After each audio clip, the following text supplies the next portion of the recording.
Ukraine's President Viktor Yanukovych has blamed opposition leaders for the latest upsurge of violence in Kiev. The number of dead on both sides has risen to 25, 9 of those killed were policemen. A journalist has also died.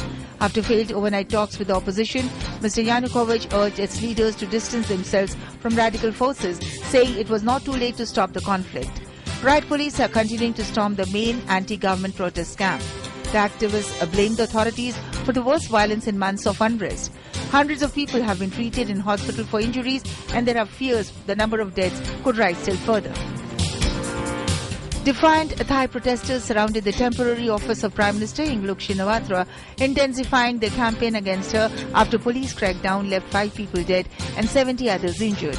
Protest leaders Sothep Thoksuban led a convoy of 200 cars to the office of the Permanent Secretary of Defence in northern Bangkok, which Yingluck and the cabinet have been using as a temporary office since protesters closed down government office in December.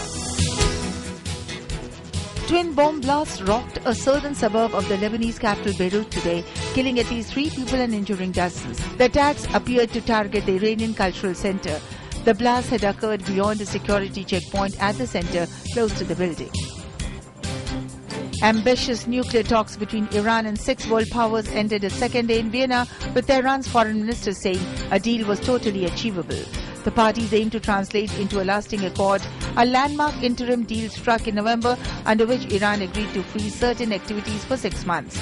This was in exchange for minor relief from sanctions causing the Iranian economy major damage and for a promise of no new EU or Western sanctions.